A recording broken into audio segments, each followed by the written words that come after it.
get to their seats. I've just been at a European conference in Vienna. It was a conference of teachers' unions in the European region of Education International. We had a very fine presentation this morning from Professor Susan Lee Robertson. Some of you may have either seen her or read stuff that she's written, and she reminded me of something that I'd forgotten about, which was Warren Buffett saying some time ago, there is a class war, our class is waging the war, and we're winning. And I think we're here tonight to kind of do something about that. And the other thing that she said that I thought was very interesting was that as far as she could see, that there were at least 4 crises, one of capitalism, one of education governance, which particularly interests me, which is why I want you to take this and make sure you read it after the meeting. One of unemployment, and from her point of view particularly graduate unemployment, but also a crisis of imagination, that people have to be able to think that things can be different, and they have to have a programme of doing things to make those different things happen. So the People's Assembly is absolutely about doing things so that something different happens. So we've got a brilliant panel this evening. We're going to hear from them in this order: Anne first, then Michael, then James, then Owen. And I'm sure that most of you will have heard all of these people speak, and they're absolutely worth hearing again and again. So I'm first going to introduce Anne Pettifor, and if she wants to say anything about herself, she's absolutely welcome to. Anne, over to you. Thank you.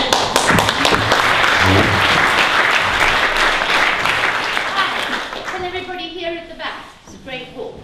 Yeah? So I want to begin by just referring to that wonderful video you've shown. The people in that video know what the problem is.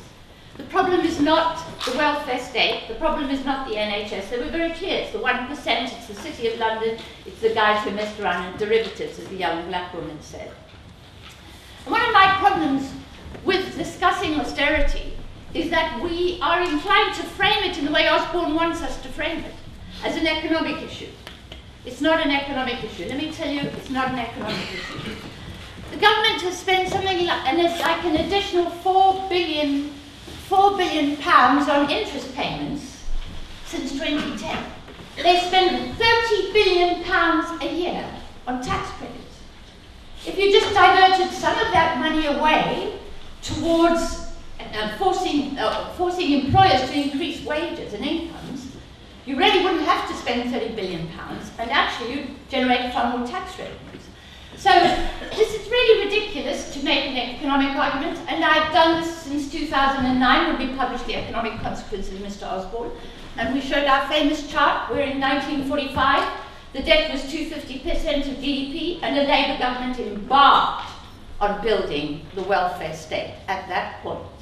So when we look at that chart and we see that the debt as a share of GDP has come down dramatically, we know this is not about debt, it's not about the deficit, it's not about the austerity, it's about smashing up the welfare state. At least, it's about smashing up that bit of the welfare state that looks after the poor, the vulnerable, and those on low incomes. Not that bit of the welfare state that subsidises the City of London and the 1%. That has been expanded. When I heard the news today about Stagecoach and Virgin winning the East Line contract, I just realised, because they lobbied huge sums of money to prevent the state from bidding for that line, and sure enough, the Tories have given it to them. So they are capturing the state. In the United States, the state is being captured by Wall Street, and here it is being captured by the City of London. And the City of London and Wall Street are milking the state for everything they could wish for, really. It's unbelievable.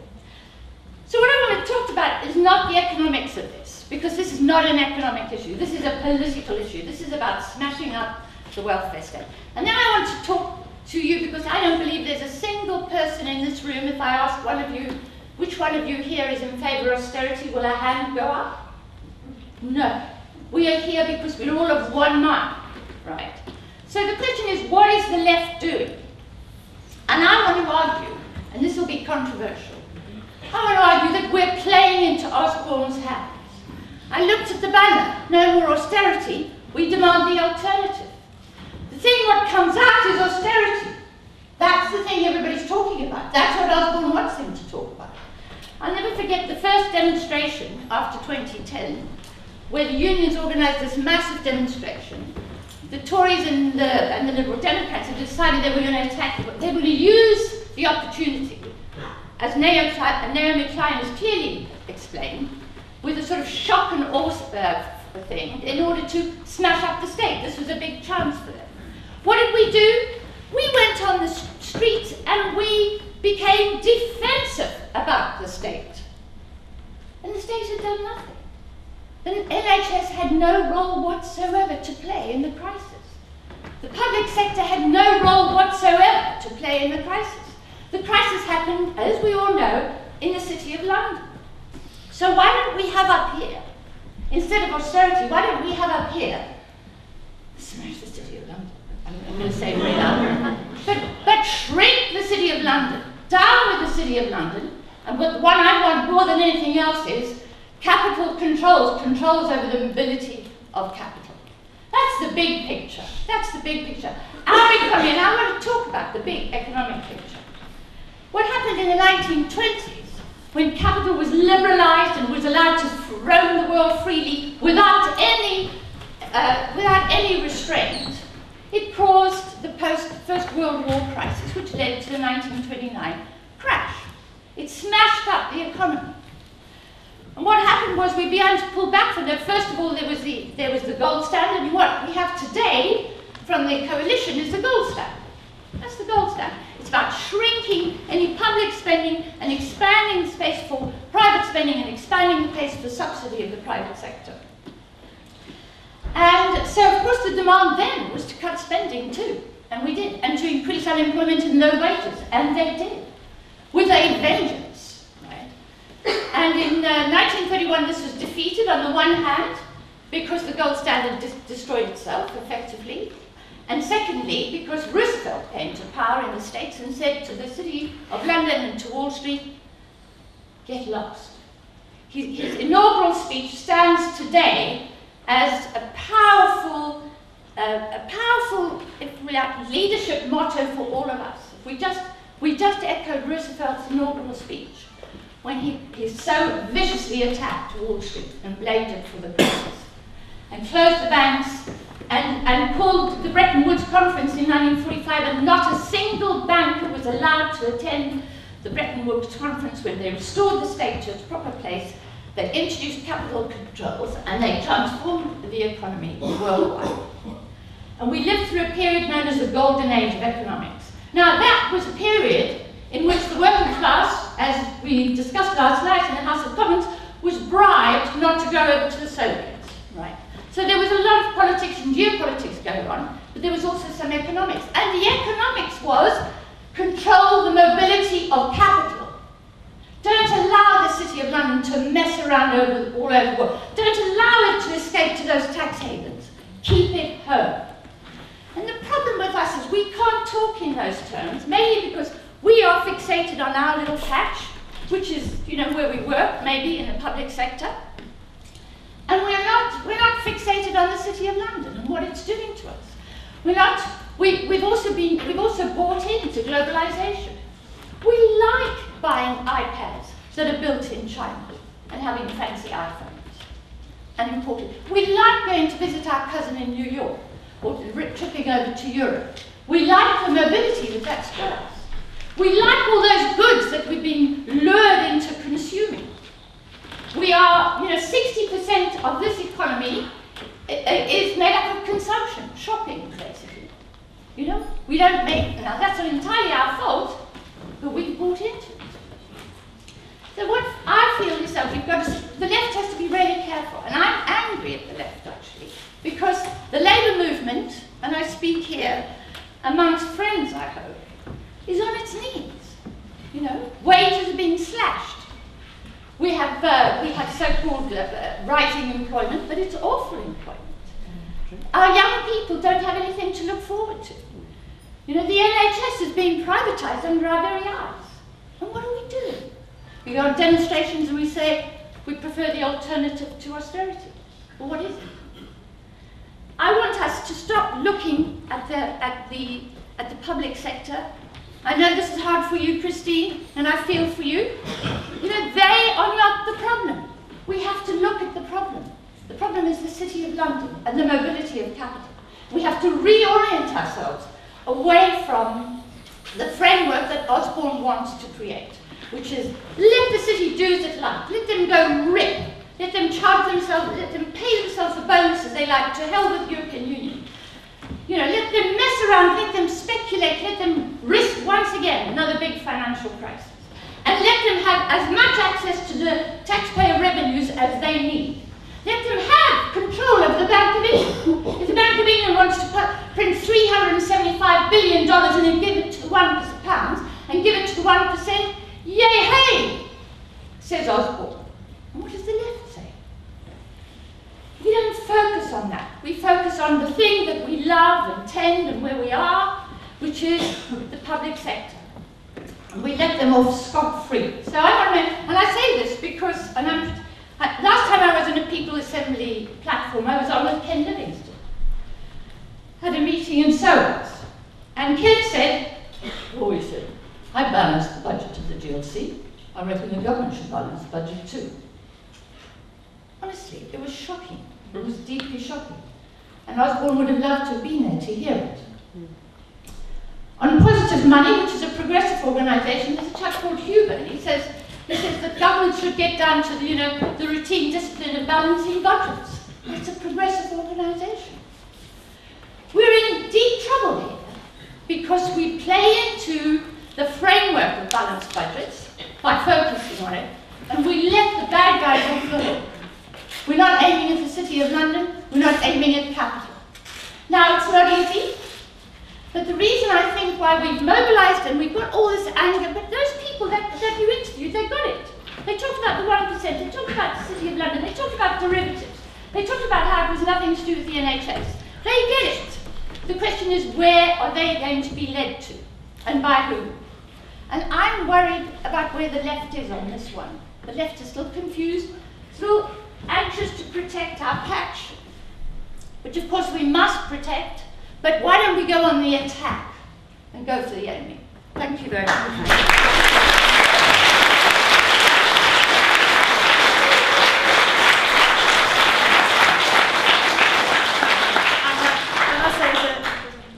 As a trade union leader in the public sector, I'm very keen to protect the public sector, but I'm not at all averse to attacking capital, I must say. So thank you for those provocative and interesting remarks. Over to Michael Burke. You can use that. Okay, sorry. You can use that, or you can use the other mic. Well, thanks very much, firstly, to the People's Assembly for inviting me. As Anna's pointed out, it's probably no surprise that everyone here is against austerity. And I think it's quite right to focus on some of the effects of austerity, because that's what makes people angry. And frankly, we don't have enough anger in this country about austerity. We could do with more. Now, the scandal of the food banks, the scandal of renewed hospital waiting lists, 0 hours contracts, young people who can't get a decent job, and so on and so on. All of those things are entirely scandalous and merit great anger. And from that, I hope we can build an even bigger and more productive movement.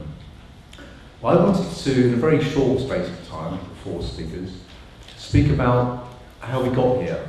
And that's quite important, I think, so that we can identify how we get out of it. First thing to say is I hope you enjoyed the recovery. Because it's already coming to an end. The IMF is not a great forecaster, but then,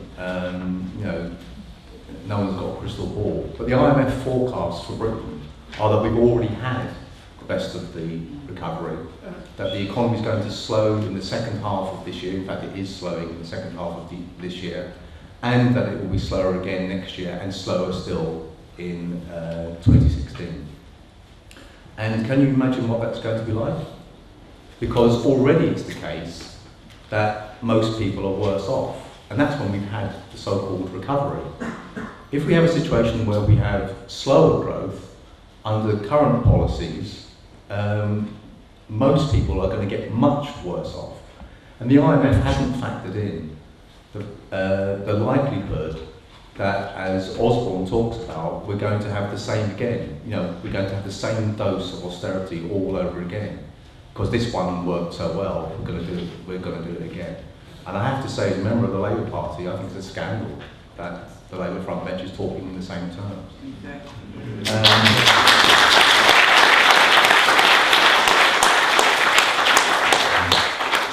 I must have been very bad in a former life. So the economy's slowing again, and yet we were assured, we were told, and we still are right, in many quarters, that austerity would work, that it would not only reduce the deficit when it hasn't, it would also lead to growth, and we're already experiencing a slowdown. How did it all come about? How did we get into this crisis? Well, the key factor that's missing from the British economy is investment. And the key agency that's supposed to invest is the private sector.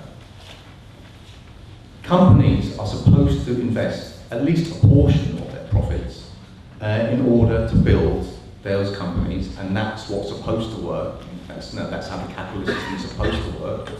Companies invest those profits and the economy expands, and hey, it's unfortunate that there's inequality, but we all benefit ultimately. Well, that whole narrative falls at the first hurdle because they're not investing their profits. They stopped or started to reduce their investment way back in 2005 in this country. That was the high point. That's been the high point for many, many years, 2005. What happened is they stopped investing. They started to build up cash, and they build up cash at the bank. They don't hold it in their headquarters or in a safe. They put it in the bank. So what did the banks do with it? They started to lend to property speculation. And banks became the weakest link in the entire system. And that's why they failed. Because when that game of musical chairs stopped, they were the weakest link in the chain, and they broke.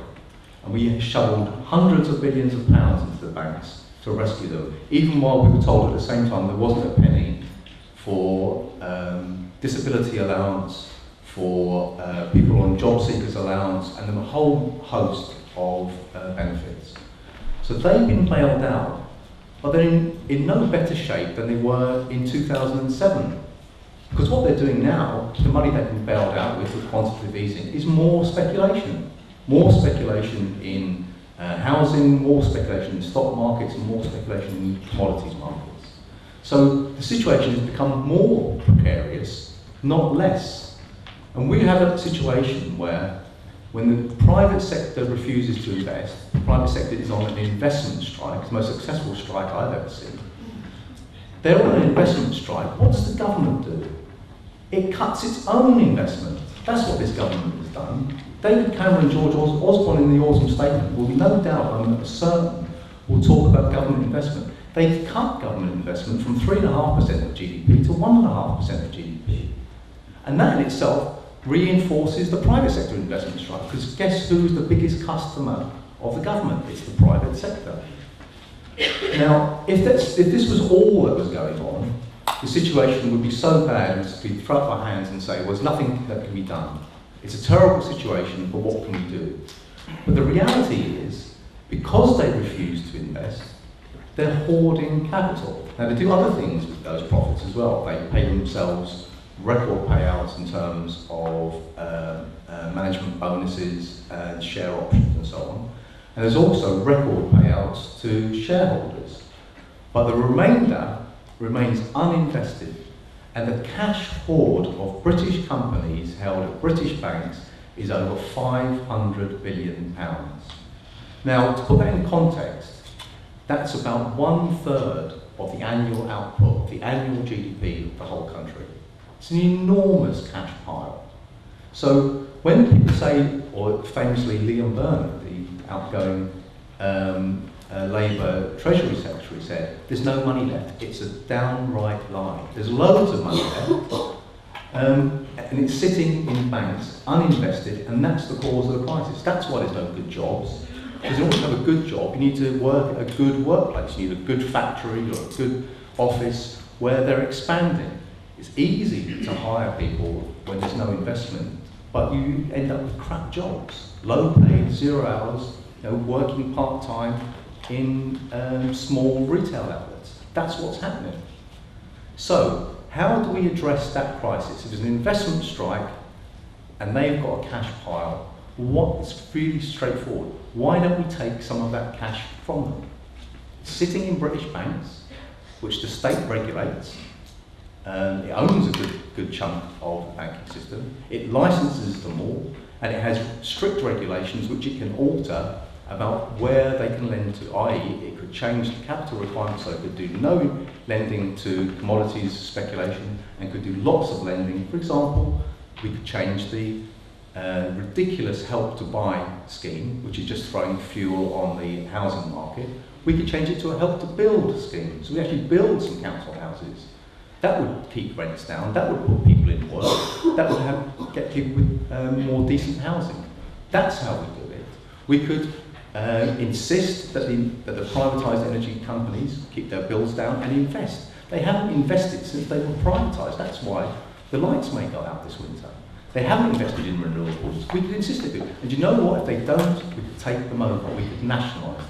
Because that's what happened in 1945. The private sector was exhausted after the war and refused to invest, felt it couldn't invest. Well, people can argue, well, they weren't making sufficient profits. Well, tough. Their job, quite rightly, as private sector firms, is to make profits. But where that collides with the interests of society as a whole, which it's doing currently, then they need to get out of the way, not the state. It's the private sector who are an obstacle to growth, to prosperity, to decent jobs. They need to get out of the way, or they need to be pushed out of the way. Now finally, just one very quick word. If there's ever a great crime, there's always a great cover-up. And the private sector in this country is responsible for this crisis. It's amazing to me when you hear people talk about, well, we have to shrink the state because the private sector. It was the private sector that caused the crisis. It's manifestly true. It wasn't, nurses driving around in Bentleys. It wasn't teachers, with their allegedly gold-plated pensions. That just means they've got a pension, because most people in the private sector don't have a pension anymore. The cause of the crisis was the private sector. But in order to get away from that, we see day after day, umpteen millions of trees cut down, enormous number of columns, and the BBC at full tilt saying it's everyone else's fault. It's everyone else's fault. It's the nurses, it's the teachers, it's the firefighters. And this is the worst thing of all, the most pernicious thing of all. It's immigrants and it's Muslims. That's what they say. And that's the big lie that needs to be nailed. None of those people caused the crisis. It was big capital, big banks that caused the crisis, and it's they who need to be tackled in order to deal with it.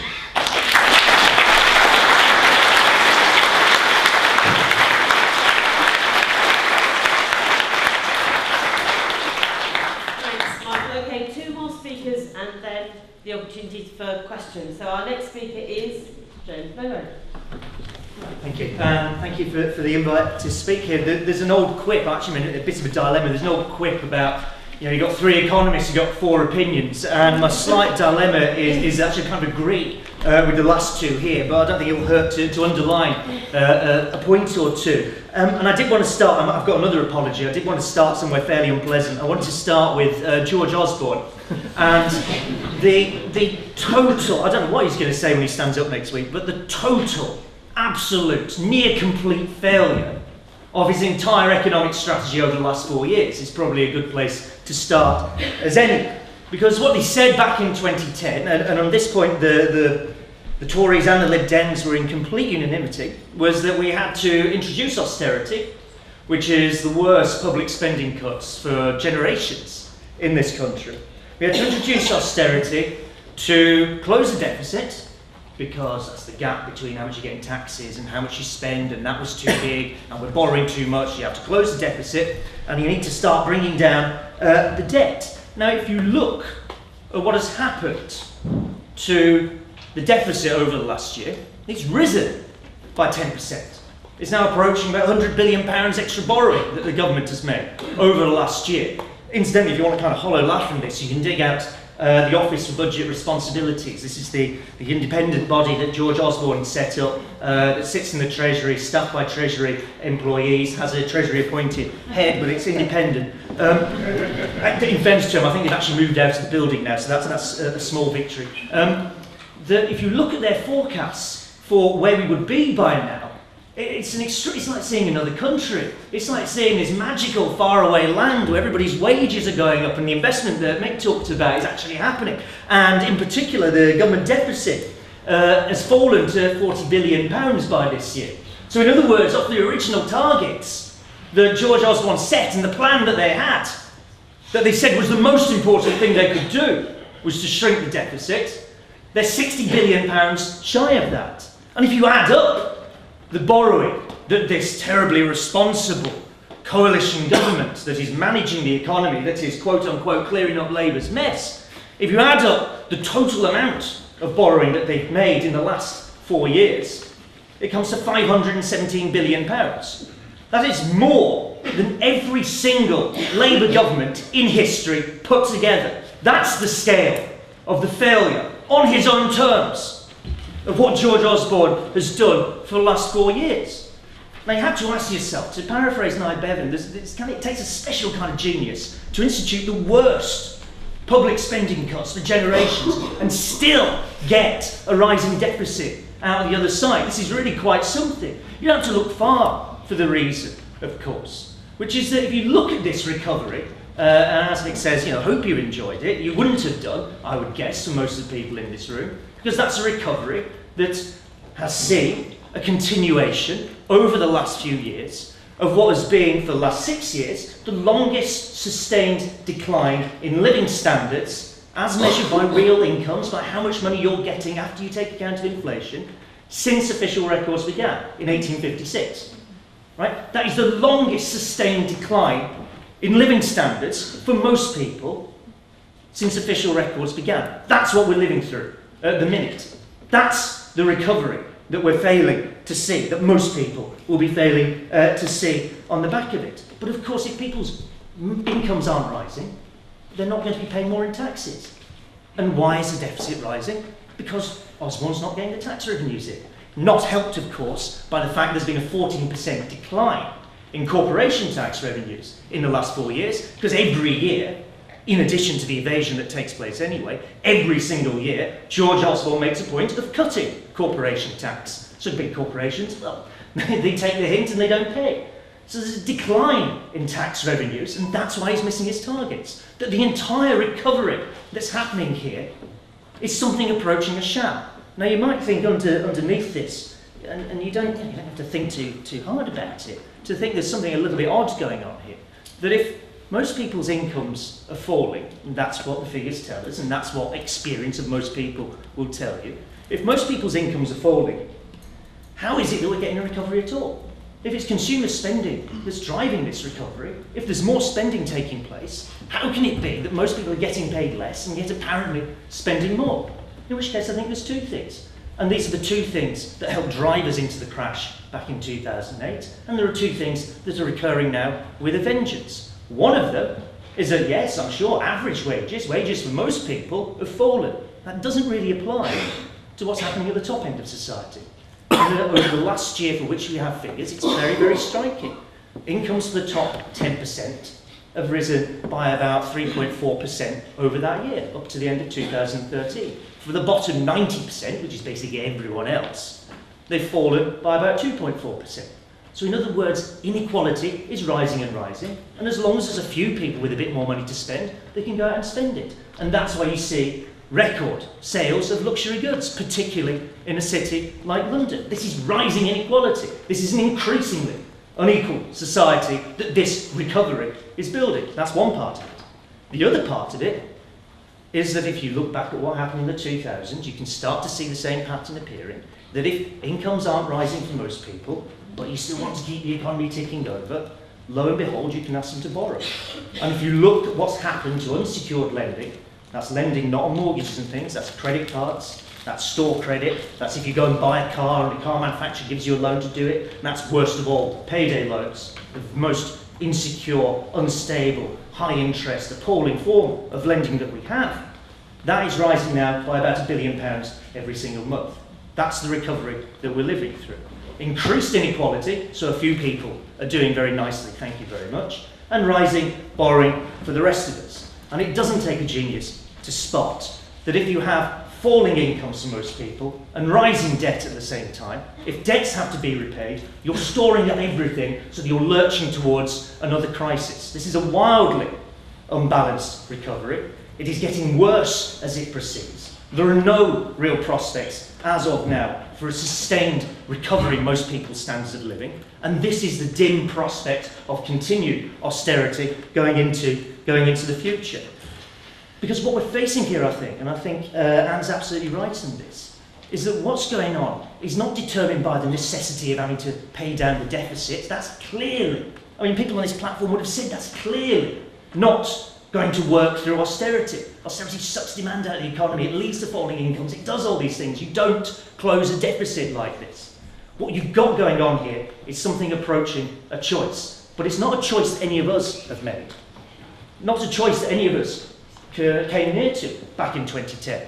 It doesn't look like it's going to be a choice that's going to be an offer in 2015 either, if you see what the main parties are saying about this. The choice has been made somewhere else, and the choice is very, very simple. We have a battered economy. We have an unproductive economy. We have a low investment, low wage economy. And the only way that this economy can also therefore support a massive financial system is if it does not support a welfare state that we would recognise, an NHS that we would recognise. And this is the choice that we're being presented with. To sustain the financial system, to clear up the mess when it trips over itself, as to repeat, we're now at increasing risk of seeing happen. We know what the costs are, it's us that has to bear the costs. It's us that had to fork out, and this is the International Monetary Fund estimate, effectively fork out the £1.3 trillion in the bailout back in 2008. It's us that will have to fork out the costs if it trips over itself in the future. And we, bluntly, do not have an economy that can simultaneously maintain that financial system and maintain the welfare state over here. So I don't see, maybe this is a disagreement, I don't quite agree that this is about we can talk about austerity or we can talk about the banks. We have to talk about the two things together. That if you want to end austerity, the way to do this is also to end the City of London. It's also to break up the banks. But these two things work exactly together. And the choice that our 1% or even 0.1% have forced on us is to say we choose the banks, the rest of it goes hang, make, do and mend. And I'll echo entirely, by the way, that one of the ways to disguise this choice happening is exactly to go and point at migrants as well. What a load of nonsense and what a disgrace, I think, for the BBC to report today that there's been an increase in net migration and to say what a terrible thing. What can we do about this problem? What a load of absolute nonsense. If we take one thing from this, let's be absolutely clear. Whatever problems there are in society with the economy, God knows there's enough of them. This is not due to migrants. This is not due to people from the rest of the world. It's not due to world neighbours. But it is due to a bunch of people who, frankly, most of us will never ever see. A tiny fraction at the top of society, and if there is anger out there, it needs to be directed towards them and not towards those from Romania or Bulgaria who are simply like the rest of us looking for work and looking for employment. So of course that's something as part of the politics there. So we have this unstable recovery. We have a recovery that most of us haven't seen and is likely to now start fading. We have stacking up all the problems that led us to the crash back in 2008. Whether it's on the same scale as last time or not on the same scale as last time, he's always wary of making predictions. J.K. Galbraith, the great liberal American economist, said economic forecasting was invented to make astrology look good, right? So it's always dangerous to sort of stick your neck out. But I wouldn't say as an economist, and this is a kind of professional opinion or something like it, that we have much chance of getting through the next few years without there being another major financial crisis of one sort or another. I don't think that's particularly sticking my neck out at this point. So what do you do about it? I think the two things that matter here are, first is that unity is important. What's been so good about the People's Assembly this far what's been so impressive about the People's Assembly this far, that it was set up to say that if you have a government, there's actually been kind of cunning about this, in the sense that it's not just turning up all at once, it's not lining up all at once and saying, here come the cuts, you know, choose your side. This is death by 1,000 cuts. This is asking local councils to nibble away over here, to get away with what they can over there. That if you're facing that sort of offensive, the best thing we can do is get everybody who is affected by a cut, everybody who senses something wrong with this, get them on the same side, have the maximum possible unity amongst those people, and that's how you might start to roll back on this. That's one part of it. That's a defensive part. But the other thing is this, is that if we are continuing with a situation where it is banking and finance that is the leading edge of capitalism here, that makes the running in how this society operates, then of course we absolutely need to start saying that it is not good enough to have the City of London in this dominant position, steering our politics, sitting on top of every initiative, and that we do have to start being serious about the need to break up finance, to end what amounts to a stranglehold over investment in this country, and over, therefore, most of our lives, and start getting serious about breaking up banks, insisting that prosecutions now start to happen in places like RBS and the other 5 banks that we've seen just over the last week. They're up to their necks in their usual tricks, fiddling about with foreign exchange and trying to make a few extra bob for themselves. That we do start to see prosecutions, that we do find that if there are people unable to repay their debt, and that is likely to happen on an increasing rate over the next few years, then it is not up to them to repay that debt. If they can't repay it, that debt should be written off. That we start getting serious about addressing some of these deep structural problems in the British economy, and that we say alongside the need to end austerity, there's a need to end the role of finance, to cut the City of London down to size, and start to build an economy that works for the people rather than the 1%.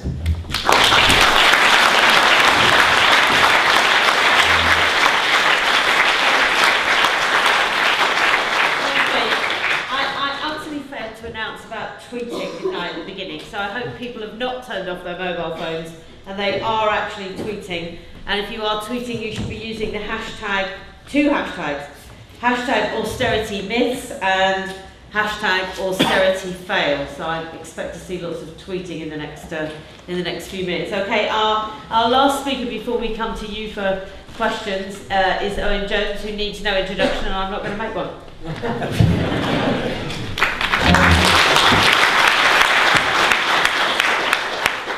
Well, it's great to be on what is a very hashtag festive platform. I think so many of you are here because you were told there'd be mince pies. I was saying that. Where are the mince pies? Or mulled wine. Probably for the best. I've been accused of being a mulled wine socialist or something. It's great to see so many people here though. And the thing is about this, and I'm on the platform here with the experts, but this is the point. What we're up against at the moment is an ideology which says there is no alternative. The defenders of every unjust status quo, what they tell people is this, effectively, that injustice is a bit like the weather. You can complain about it raining, but there's nothing you can do about it. We have to shatter that. We have to shatter people's sense of resignation. People don't like the policies that have been inflicted upon them. It's not a case of public enthusiasm and people rushing to the streets yelling, give us some more cuts, please. That's not happened. But instead, what has been battered into people is that sense of resignation, that there isn't an alternative. And that's why events like this are so important. We have to shatter that. We have to arm ourselves with truth, with knowledge, with the facts, and we've got to find a way of translating that and pushing out the message to as many people as we can. And that's what tonight's all about.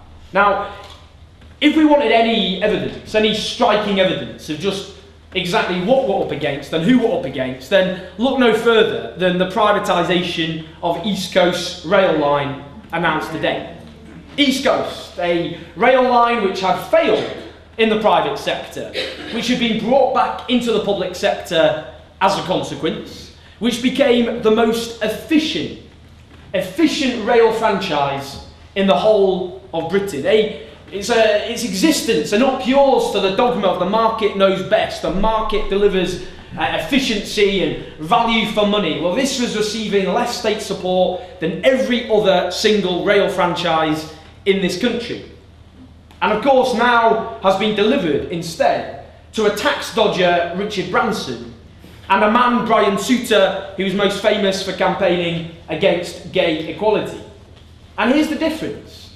Because the whole point of all those who argue against public ownership is it's, you know, basically a charter for subsidy junkie, inefficient, statist disasters. And yet, we have a rail industry which receives far more subsidies than the days of British rail. Inefficient, fragmented, and pricing out millions of people. Cheaper to fly halfway across the world in some cases than to travel by rail in your own country. And yet, of course, it was privatised. What does it tell us?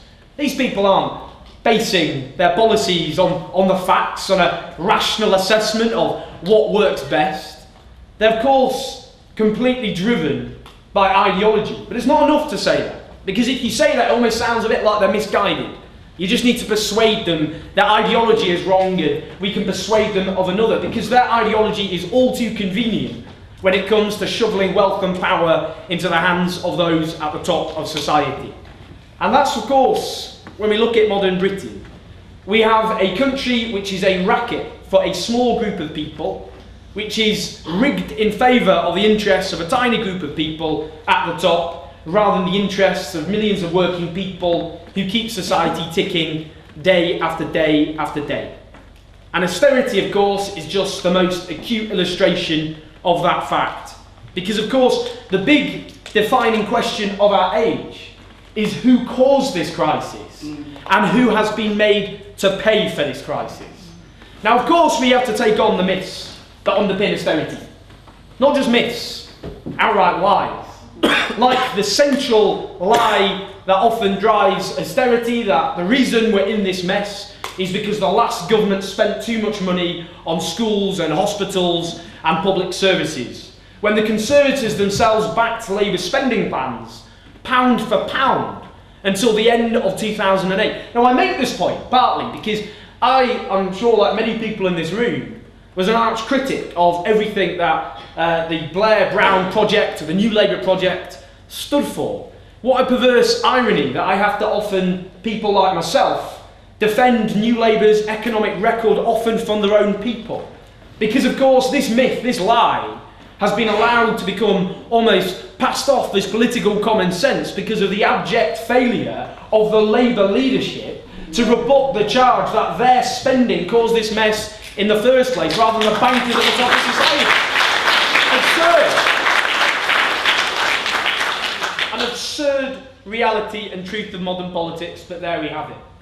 That, of course, that on every measure that this government set themselves, they have failed. They said they'd wipe out the deficit in one parliament, they'll be lucky to get through half. That deficit now increasing again. They said they'd pay off the debts. David Cameron last year actually said repeatedly that they are paying off the debt. Again, an outright lie. Added more debt in these 4 years than the last government did in its 13 years. And according to James, in more debt than every single Labour government in history has managed to accrue. They said they'd bring back growth. Well, this is the worst, weakest so-called economic recovery, not since the recessions of the 80s or the 70s or the Great Depression of the 1930s. The worst, weakest so-called economic recovery since Queen Victoria sat on the throne of this country back in the 19th century.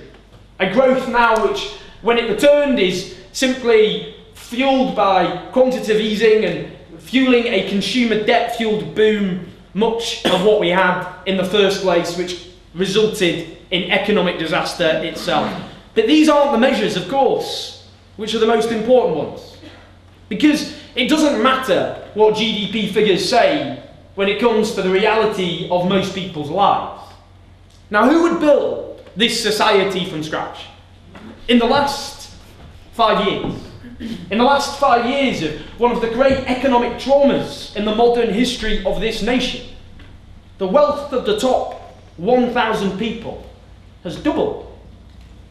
It's increased more. Just the increase is bigger than the annual deficit run by this government. The top 1,000 people richest people in society. And yet at the same time, working people have suffered the longest fall in their pay packet since Benjamin Disraeli was Prime Minister back in the 1870s, where nearly 1 million people have been driven to food banks, 300,000 of them children, unable to feed themselves in this, one of the richest nations that has ever existed in the history of humanity.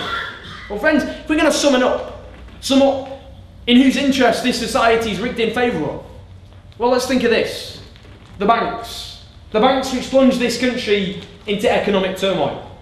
They were not bailed out by free market dogma. They were bailed out by the state. They became Britain's most lavished benefit claimant. Hundreds of billions of pounds of public money, but with one key difference. One key difference with other benefit claimants. So few conditions attached to the support they receive from the state. Think about it. Paying now more bonuses than every single other European Union country put together, with this government attempting to take the EU to court to stop them imposing any limits on those bonuses, although they failed last week, where they pay higher salaries to those at the top of these banks than even their predecessors, not known for their restraint, could even have dreamt of, not lending to small businesses, helping to choke off recovery from a disaster that they caused. Huge state largesse, but so few conditions. But compare and contrast. Compare and contrast with those at the bottom of society. Compare and contrast with people thrown out of their jobs precisely because of the behaviour of those at the top bailed out in the first place. State support, ever more conditional, or simply stripped away altogether. Benefit sanctioning, one striking example of this. Benefit sanctioning, for those who don't know, means your benefits are stopped, maybe for 2 or 3 weeks or more, on the basis that you have failed to abide by the strict conditions attached to receiving support from the state. In the last 18 months, over 1 million unemployed people have had their benefits sanctioned. One of the main reasons so many people have been driven to food banks in this country, in this booming, prosperous country. Now, I want to give you one example of it. A 60-year-old man in Manchester. This 60-year-old man was an army veteran, and he was selling poppies for the Royal Legion. And he was selling poppies, including in a supermarket where he was desperately looking for work. A 60-year-old man. Difficult at that age, particularly if you're out of work, to find a job again, but he was trying hard. He had his benefits sanctioned, stopped for 2 weeks, on the basis that his volunteering for the Royal Legion showed he wasn't trying hard enough to look for work. Compare and contrast. Huge state support for those at the top of society, no matter what they do, carrying on much as they ever did. So few conditions attached. But for those at the bottom, that state support stripped away, often almost entirely. It's socialism for the rich. It's capitalism, sink or swim, for those at the bottom instead. That tells us whose interest this society is running. We could go on. You all have to pay your taxes, I presume. Presume you do. You can't afford an army of accountants and lawyers who are then seconded to the Treasury, who help draw up tax legislation and then go off and tell their clients how to avoid the very legislation they themselves have drawn up in the first place. You have to pay your taxes. I interviewed the head of Ernst & Young, one of the big accountancy firms, who are up to their necks in tax avoidance. And he said, there's all these charities that he's involved with setting up, that they're funding, and it's like his return to a Victorian ethos where you didn't have a welfare state, you didn't have public services provided by universal progressive taxation, that instead you depended on the goodwill and charity and beneficence of a few wealthy individuals. Well, as the biographer of Clement Attlee put it, if a rich man wants to help the poor, then he should pay his taxes gladly, not dole out money at a whim. But in modern Britain, during a time when services are slashed, benefits are cut, when people are driven into poverty and misery, the rich at the top of society are allowed not to pay £25 billion each and every single year, at a time when we're told there simply isn't enough money. And what does this tell us? This isn't a question simply of economics, it's a political problem. It's a political problem because we have a society fundamentally rigged in favour of so few people. We have more than enough wealth in this country. The problem is it's just concentrated in so few hands. And that's where we come in. This is madness, what's happening. It's vandalism on an epic scale, where you have the longest fall in wage packets for generations, where over 1 million workers are driven into poverty pay, disproportionately women. No wonder, of course, the deficit's going up. If you drive people into low-paid, insecure jobs where they can't pay taxes, where they're reliant on in-work benefits, where they can't spend money in the economy, what do you expect?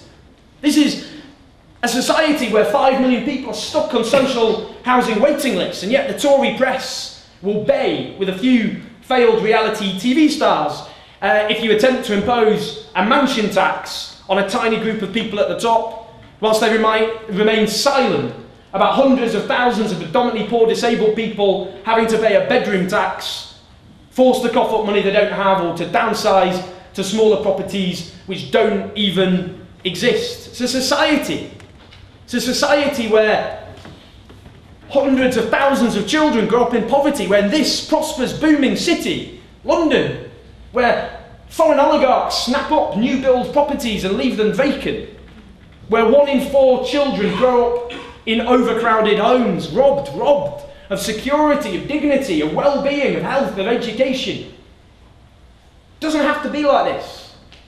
And that's what we've got to puncture.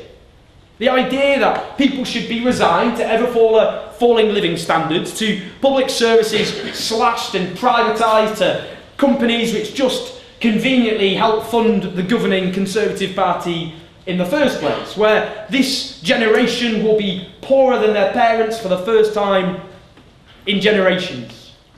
It doesn't have to be like that. It does depend on us having some courage and determination and imagination. Because our ancestors had to do this. They had to fight against what seemed like far more insurmountable odds than we did. Whether it be the Micheal martyrs, the Chartists, the suffragettes, the trade unionists, those who built the welfare state, the NHS, those who won workers' rights, who took on racism and sexism, who were spat at in the streets, battened by police officers, demonised, hated, ridiculed, ostracised, all vindicated by history. That's the tradition we have to stand in. And we're here to offer alternatives. That instead of subsidising poverty pay, we have a living wage instead. The basic principle that if you're in work, you have a wage you can live on to support you and your family. That we don't subsidise private landlords, we let councils build housing. That we don't allow big companies and rich individuals not to pay every single penny of tax. That we have genuine progressive taxes on income and wealth and crack down on all tax avoidance. That utilities aren't run by a few private profiteers or by any state but the British state, with the French state, the German state running half of our utilities, but instead run by the people of this country, where working people have basic rights, not just for dignity and security, but because even before this crisis began, the wages of working people were falling before Lehman Brothers came crashing down, because we didn't have strong enough trade unions to make sure working people had a proper slice of the wealth the wealth creators, were creating. That our banks, instead of just carrying on as they ever did, we have genuine democratic public ownership of what should be our banks, public investment banks to rebuild our shattered economies. These are common sense ideas. They're not wacky, they're not on the fringes. They're just the common sense way of running a society, not a racket for a small group of people.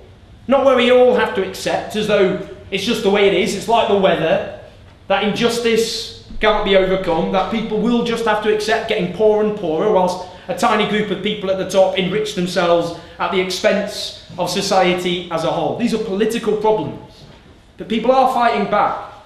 That basic, that principle I spoke about, a living wage, well, the ritzy cinema workers and the Curzon cinema workers who fought for the basic principle that they were keeping the cinemas open and profitable, that they should have a wage they could at least attempt to live on, that they shouldn't be dependent on the billions of pounds of in-work benefits which this country spends on poverty pay. That they fought, and they fought against threats of job cuts, and they won, or they're winning at least. That those who fought against the bedroom tax forced it on the agenda, as did the likes of UK and Court, who now have politicians at least scrambling over each other, at least pretending to crack down on it. It shows we can win, we can have successes, that we don't just go out and protest to say at least we gave it a go, at least we tried, but we'll lose in the end. We don't have to do that. These struggles throughout our history, and the ones going on at the moment for a living wage, for workers' rights, where people are scoring victories, shows that if we do have solidarity and determination and courage, then we can win. And the point of meetings like this is that we leave more hopeful than when we entered the room in the first place. That, yes, we'll have debate and discussion, but we won't entertain a self-defeating kind of strokey chin cynicism where we kind of almost celebrate how hard everything is, how difficult it is. If we look at public opinion on everything from taxing the rich to tax avoidance to public ownership, the public are with us out there. They might not all be crammed in this room, but if you're a UKIP voter, you support higher taxes on the rich. You support renationalisation of rail and energy. You support, for example, a statutory living wage. That's what UKIP voters, those notorious frothing at the mouth lefties, believe. That is how much the centre of gravity in this country has shifted in our direction. So why aren't we yelling louder? Why aren't we having that confidence? Those people at the top, they're not winning because they have better ideas, because people are more convinced. But they win because they sap people's will to fight back by attacking their confidence, by making them feel resigned. Or, of course, they turn people's anger away from those with power who caused this crisis to people's neighbours down the streets. We have to fight against what is, effectively, the politics of envy.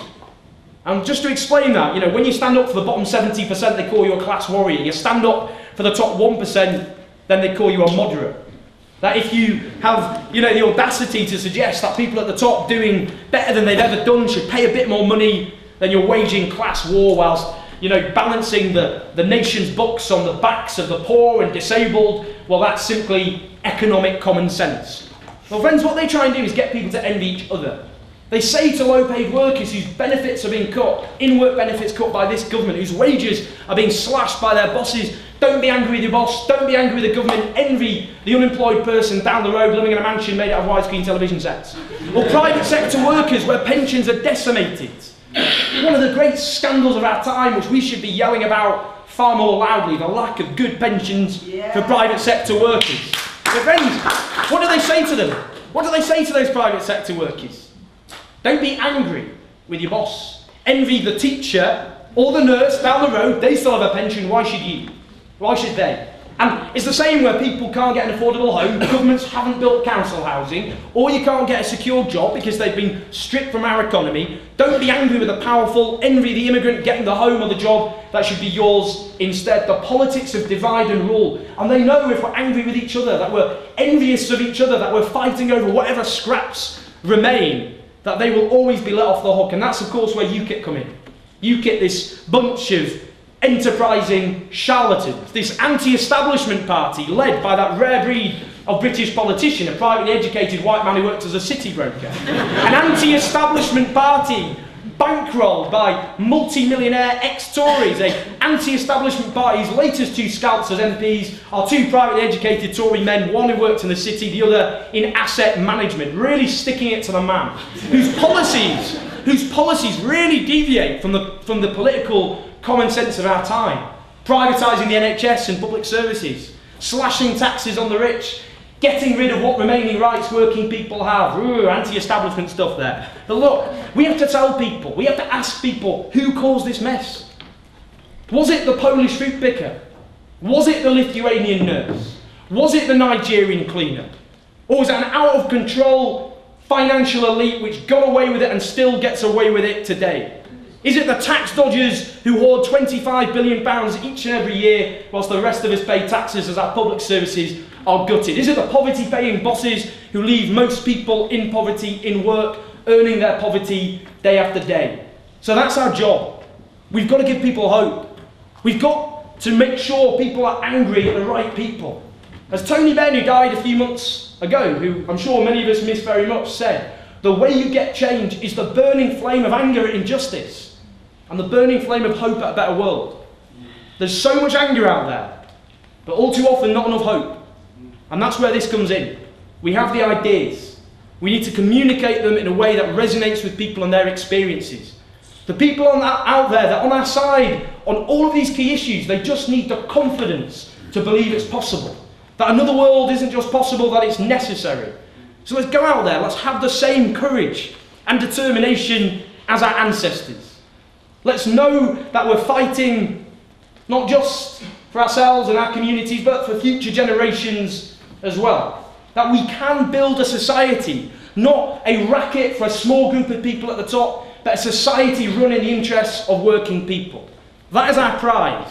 To take on austerity, which is just an attempt to shift wealth and power into the hands of those at the top, a project which is not just here, but in countries across the world who we need to link up with as well. But if we have that determination, we have that courage, we build that movement, we have the same inspiration our ancestors did, then we will build a new society.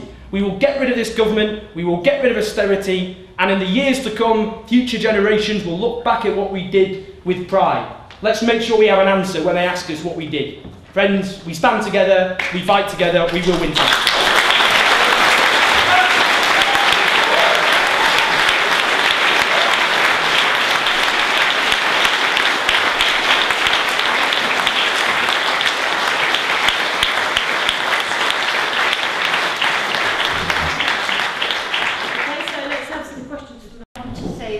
I want to answer the question about what do we do.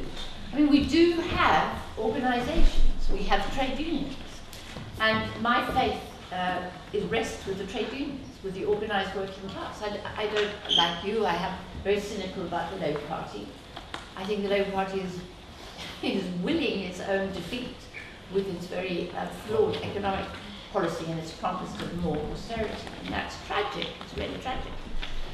But the Labour Party isn't having its feet kept to the fire by the movement. And we have a movement. It exists, and it's weak, it's being clobbered, no doubt.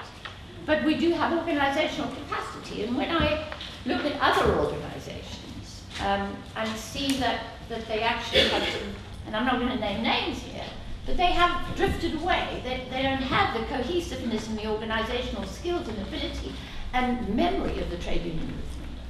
I know that really this is where we have to place our faith, and we need to be active in our unions and demanding of the leadership of the unions that they should lead. And one of our greatest tragedies, I think, is the vacuum of leadership. And that happens in crises like this because many of our leaders have been taken out or taken away or undermined and so on. So that's not accidental, but leadership's really important. And second thing I want to say is that I really hope we never have another demonstration outside a hospital or outside but that we have our demonstrations outside the City of London, the buildings in the City of London. Not just the banks, but KKR and the big private equity firms that are running our country, basically. And nobody brings them out and highlights and points at them and shows what they are. So, I mean, I just think demonstrations should take place there, and not in front of churches and not in front of those things that we're aligned with, because we need to draw attention now, because that's hard. And of course the police, and I've been involved with occupying Parliament Square and the efforts that the state have gone to prevent us from demonstrating. But the House of Parliament is a hollow, it's been hollowed out. You know, it has no power, it doesn't really have a voice. And I speak, I'm quite a lot older than most people on this panel, but I remember when Parliament was powerful. I remember when being on the back benches, you can have impact. But that doesn't happen anymore. That's no longer the case, except for a few voices. Because 30 years ago, Parliament had powers to allocate funding. It had powers to manage for example, the railway system. It doesn't have that anymore. It's been stripped of all those powers. And so, you know, it's not accidental to me that it's actually crumbling. The building is crumbling. Because our democracy is crumbling. Okay, I think I'm going to take some more questions. Sorry, okay? Right. Okay, so the woman standing at the back, the man in the middle here, and the woman in kind of blue-grey there, yeah? Okay. So on what we can do about what we can actually do. Yes, the direct question was about if banks are so bad. how come real wages are falling in Germany? And it's true. And do you know what? There's this sort of fashion. It's funny how people look around for examples of what you should be doing better. And for a while it's been, for a certain group of people out there, particularly around the sort of slightly, what would be the word? I'm not going to say moderate, it's a little bit mean, but the slightly less inclined to the oppositional end of the labour movement. That's a rather long way around of saying moderate. End of the labour movement. The fashion to turn around and say, hey, Germany's great, why don't we have something a bit like Germany? Where they've had various deals to keep employment up, and they have trade union representation on the boards of large companies, and all these things. And all of these things would be an improvement over the kind of 0 hours contract nonsense that we have in this country. This is true. What it glosses over is two things. One, the role of German capital in quite deliberately for 15 years suppressing real wages and breaking up the German welfare state, which used to be much more substantial than it is now. That's one part of it, so real wages there have fallen for a decade or more. Two, the role of German capital inside the Eurozone in imposing austerity on Greece and Spain and Portugal, and for that matter, Ireland and Italy. These are not, in any sense, an example to look to, so just to be clear on that. Now, why is it then that this is happening in Germany? Because look, what's going on here? Behind all of this is something that we saw in 2008, and it hasn't really been resolved. That what lies behind the financial crisis, what you see in the financial crisis is the first instance of it. What lies behind it is a long-run problem for capitalism in general. And you get different responses to that depending on which bit of capitalism you happen to live under. If you live in Germany, where there is some repression of the banks, but let's also not forget it was German banks like Deutsche Bank who were up to their necks with some of the dodgiest practices that took place in the run-up to 2008. It's German banks, of course, who are currently still sitting on bad debt from Southern Europe and are coming up and recovering inside the Eurozone. That in Germany, that form of response to a long-run problem, the slowing down of growth, the inability to deliver a rising rate of profit, all of these things takes a different form in Germany than what it takes here. We live in the most financialised economy on the planet, certainly out of the large developed countries. We're the most heavily indebted large developed economy on the planet, not because of government debt. Government debt's all the government wanted you to talk about. The massive amount of debt here is all in the private sector. Household debt, but throw into that all the liabilities of our banking system. On a reasonable estimate of this, about 1,300% of GDP is owed by banks based in this country, right? That is catastrophic levels of liabilities that's perched precariously on the top of us. So the crisis when it turns up here is a crisis of that financialised form of capitalism. And that means in the first instance, the very first instance, if you want to do something about this, you have to clear out the most diseased, the most rotten, the most obviously smash and grab part of the system, and that is the large banks, and that is the City of London. And that's the bit you go for, and that I think has to be the target over the next few years. Okay, thanks. I'm going to ask Micheal and Owen to come in on the question of what we should do between now and 2015. Okay, well, just a couple of quick things on some of the other things. Money doesn't control us. There was a great cartoon used to be in the Evening Standard, I think they dropped it, The Wizard of Id. And there was a great cartoon once that said, remember the golden rule. And one of the peasants turns to the other and says, what's the golden rule? And he says, whoever has the gold makes the rules. It's about the relations between classes. They've got all the money and they're not investing it. We need to take it off them. The banks are absolutely, definitely key culprits in the crisis. But the reality is, because big companies have hoarded capital for so long, they're not really very much attached to the banks in the sense of they don't have to borrow from them. They've got cash mountains. So the likes of Ineos, a really rapacious private sector employer, the likes of the energy companies, the likes of the rail companies, we have companies in this country called home builders who don't build any homes, they just sit on land banks. That's got nothing to do with the banks directly. That's their fault too. They're part of the problem. I wanted to speak, the main thing I want to talk about is how we change things. Owen said earlier, he listed some of the bigger achievements in terms of political protest we've had in this country. Things like the Taupo martyrs, things like the Chartists, things like the suffragettes as well, and so on and so on. Key thing about this, not one of them was in Parliament. Right. What happened was their protests changed what happened in Parliament, and that's what we have to think of in terms of really ending this.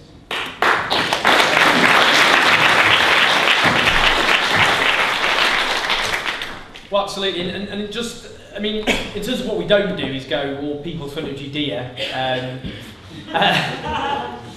Bitterness there, not amusement. I suspect why you're laughing. But and the point of the People's Assembly is to overcome those divisions. And there'll be those in this room who will vote Green, and there will be those who vote Labour. And what we've done, which has been so fantastic and I think inspiring for this sort of movement, is we don't end up at each other's throats because we disagree with that strategy or this strategy. We just unite where we agree on common issues like wages, austerity, housing, workers' rights, tax avoidance. And then when we don't agree, we just go off and do our own thing, and that's worked very well. So we keep doing that. But obviously, at the next election, we will end up either with a Tory-led government or a Labour-led government. And therefore, whatever your position on the Labour Party, it makes sense to put as much pressure as possible on the Labour leadership now. Because they will either, unless the Tories come to power, there's no amount of pressure we can put on the Tories, but we can put pressure on the Labour leadership. Even if you think the Labour Party is a completely total waste of time, you still need to put that pressure on them. Now, obviously Labour aren't offering the coherent, inspiring alternative that is desperately needed at a time like this. Now, in other countries like Spain and Greece, where a social democratic party has come to power and attacked its own supporters and implemented austerity, they've destroyed themselves. I mean, in Greece, the equivalent of the Labour Party, PASOK, is now on 5% in the opinion polls and has been surpassed by Syriza. In Spain, a party, Podemos, which was founded in February, is now ahead in the opinion polls. It's ahead of both the two main parties. And that is what happens if you you come to power and you attack your own base. And that is a warning Labour have to heed. But what I think is interesting, and again, it doesn't matter what your position on the Labour Party is, that people protested about tax avoidance, UK Cup, for example. Labour have now pledged a crackdown on tax avoidance. It doesn't go far enough, but that's not the point. We don't chalk up our victories enough. That is a victory. The reason they pledged to do that is because people organised. They protested, they took to the streets. In many cases, including my own friends, got arrested and locked up for protesting against tax avoidance, but they forced it on the agenda and forced Labour to talk about it. It's the same with the bedroom tax, a cruel and unjust policy inflicted on predominantly poor disabled people. And when that was inflicted, people said we won't be able to win this battle. Social security has been too demonised. This debate is too toxic. But they took to the streets, they gave a platform to people affected by the bedroom tax, and they got the Labour leadership to commit to repealing to the bedroom tax. That was another victory for people power. It was the activists who delivered that. So if we can do that on tax avoidance, if we can do that on the bedroom tax, then why can't we do it on all of these other issues as well? And even if you don't think that Labour is the answer or will ever be able to deliver all the things that are so desperately needed in this country, that at least shows that protest works, and that encourages other people to protest. Because most people are busy, they've got lives, they've got kids, they've got stresses, they're juggling all the time. You don't sacrifice your time unless you think you're going to achieve things, unless you're a kind of really dedicated protester. So that's why we've got to show, look, people protested against tax avoidance and Labour committed to this, the same with the bedroom tax, and that will embolden other people to protest as well. And that's how we get change, because politics is not soap opera at the top.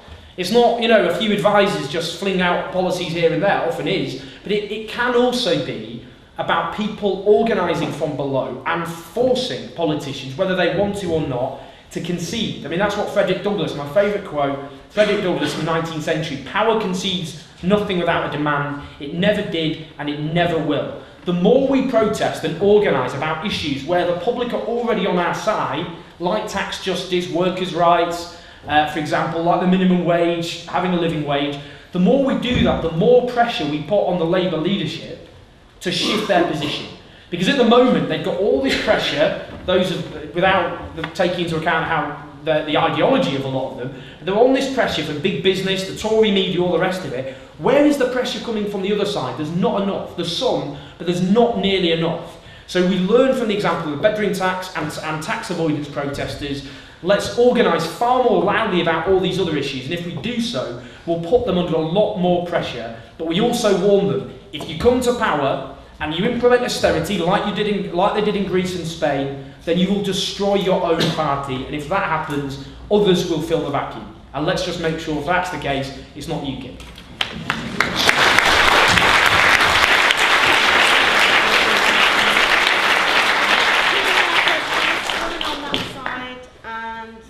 The man here.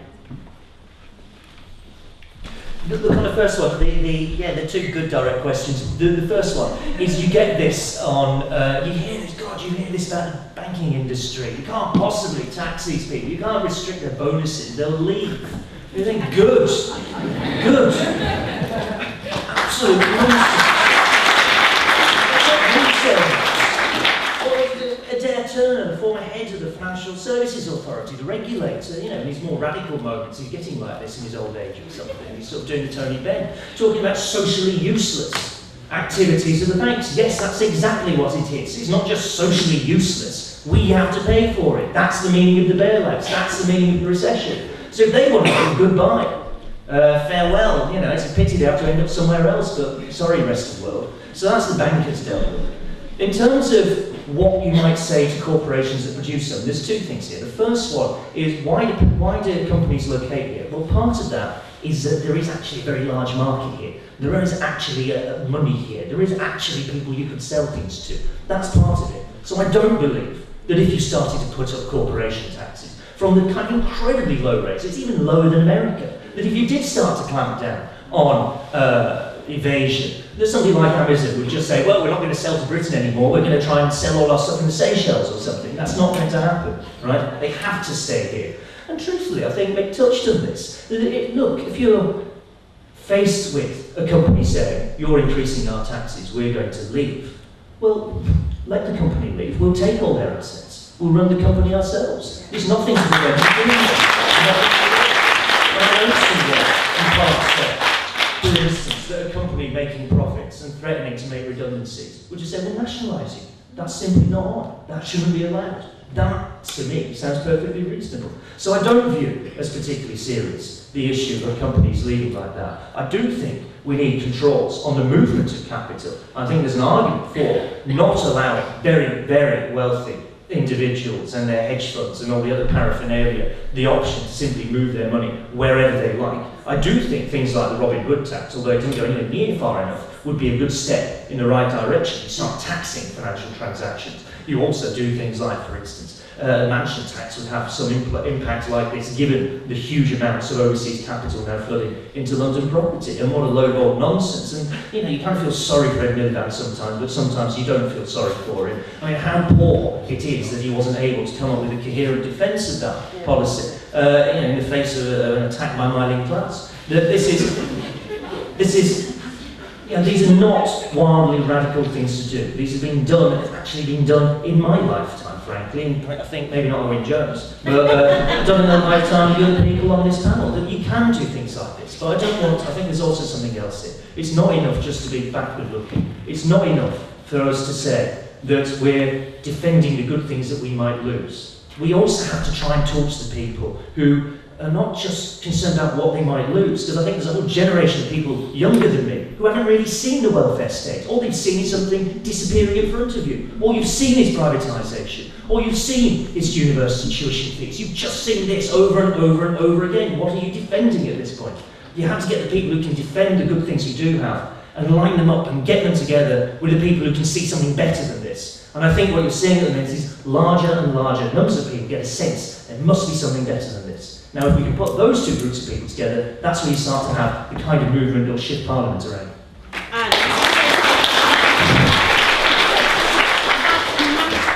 But I also want to just go back to this question about Germany, because I think it's a really important question. First of all, the first bank to go down was a German bank in August 2007. Not by the time Lehman's happened, that was the crisis had been going for a year. And the first bank to be rescued and the first central bank to do the rescue was the ECB. So what Germany has is a policy, or a series of policies, pretty much like the Brüning policies in Germany in the 1930s, which brought fascism to power, which is cut back in the public sector, cut back on wages, cut back, but allow capital to flow. And so some of the smallest banks did crazy stuff and got involved in CDOs, and still do, basically, including Deutsche Bank, as James has said. And Mrs. Merkel has imposed across the Eurozone, effectively, the austerity which makes Osborne look generous. Okay? And the reason I would say this is because on the left we need to be a bit careful about debt. Public debt. Private debt is a problem, but our public debt is not a problem.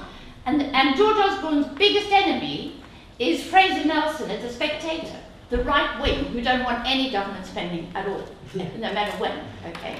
And we have to be careful we don't walk into his trap, which is to condemn the fact that the government's borrowing in order to compensate for the slump, and doing what Mrs. Merkel is doing to Spain and to Italy and to France and to Greece, and which is what was done in the 1930s. So we just do have to be a bit careful about these arguments because we could walk into traps. So who's in charge of the money supply? First of all, the Bank of England's interest rate is an interest rate that nobody borrows at, except the banks. That's what's so wonderful about it. The Bank of England, which is a nationalised bank, serves only the private banks. You and I can't borrow at 0.25%. And I know that, I speak with feeling about that. If you want an overdraft with HSBC, it's 28%. If you want a payday loan from Wonga, it's 5,650%. And the Bank of England will do nothing to control those rates. And the Bank of England could not control those rates without capital controls. A government, a bank, a central bank cannot manage its economy, and I want to disagree with James here. The companies will leave tomorrow because it's so damn easy to move your money out. There's just no restriction. And whoof, I can go out and I'll go to China, I'll go to wherever the wages are lowest, wherever blah. So, you know, the point is we can either say go away and decimate our economy, or we can say, sorry, no. If you want to do business here, you've got to pay taxes, and the taxes have got to be on the flows of capital across the border, not exchange controls, but capital controls. And we need the Robin Hood tax is one example. We need a whole range of those taxes, which, by the way, China applies already to her economy. So the answer about interest rates is that we don't have the banks. Every bank sets up its interest rate, and they cripple it, basically. And who's in charge of money supply? We are. Because every time we apply for the loan, we are actually in the process of creating money. Banks cannot create money unless we apply for a loan in the first instance. When we contract and don't apply for loans, the economy contracts and the money supply contracts. It's as simple as that. Okay, so some straightforward answers to some straightforward questions. I think Sam's just gone out of the door, and I was just going to ask... right, Sam, there you are, Sam. I just saw the door shut and I'd seen you at the back. I'm just going to bring Sam in because he's got lots of important things to say about what the People's Assembly is going to be doing, because we're very close to being out of time now. Sam. Very much. Yeah, thanks for coming, everybody. I think it's been a fantastic meeting today, but I just want to make two very, very quick announcements. Firstly, in terms of what can we actually do, we've got a protest on Tuesday night, which is on the eve of George Osborne's autumn statement. Now we've had a flavour of what he's going to say from the panel today, and I think it's very, very important that we make the biggest show possible on Tuesday evening to protest against what he's going to say. We're going to be at Downing Street at 5:30, so please do all you can to get down to that protest, but also invite your workmates, your family, your friends. Let's make sure that that's a real big show of strength against what this government's trying to do. We've got hundreds of George Osborne masks. There's one at the back over there. But so if you're up for coming down dressed in a suit and want to be a fake George Osborne, please do. I think there'll be lots of media there. It'll be a fantastic event. So please do come down to that. Secondly, importantly, whatever happens at the election, we know this, is that we're still going to need to have a movement against austerity on the streets afterwards. So the People's Assembly is committed to continuing to campaign against any government that remains committed to austerity, but that does mean that we need everybody here to get involved with their local People's Assembly group, but also, and if we're to continue to campaign, we urgently need to increase our income. And that means that all of our, and the only income that we get is from donations. So if everybody tonight, even if it's just £1 a month, could fill out a form, the people in the orange jackets are going around with forms, and there's forms on the back of the leaflets and stuff. But even if you could just give £1 a month to the organisation to help us to continue to campaign in the coming year, that would be fantastic. But thanks for coming tonight, and see you on Tuesday night, 5:30 at Downing Street. Cheers.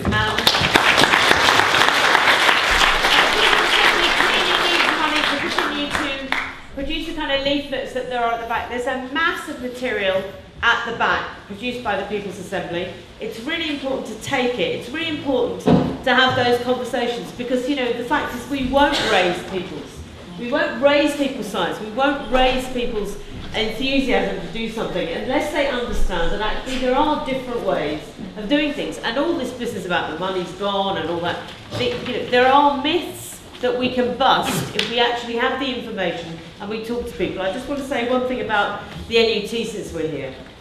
We believe that we are making a difference. We're not on strike all the time, but we believe that social movement trade unionism is actually where we need to be, and that is true.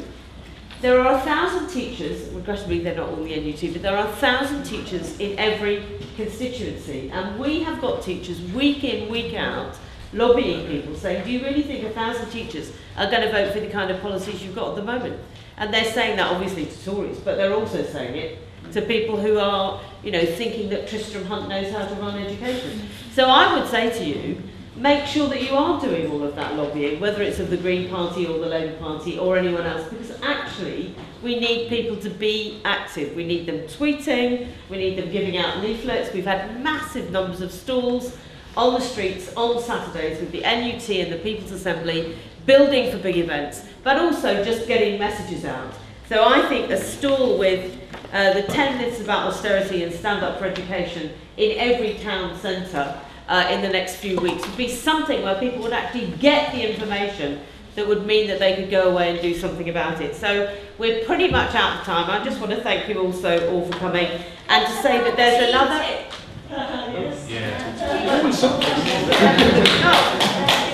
There's a huge campaign against TTIP, I absolutely agree, but nobody asked a question about it of the people I asked. Okay, so why don't you stay behind afterwards and form a little, you know, TTIP discussion group back there. I was at a conference this week where we were doing a lot of work on it, and I'm sure that there are a lot of people doing a lot of anti-TTIP work. Date for your diary, the UN Anti-Racism Day. That demonstration will take place. It's not till next March, so you've got plenty of time to think about it, but make sure that you have it in your diary. It is the scourge of our society that we still have to be on the streets actually demonstrating against racism. So make sure that you've got that in your diary too. Thank you very much for coming. Give money to a collection this evening, but make sure that you sign up to the standing orders. Thank you very much.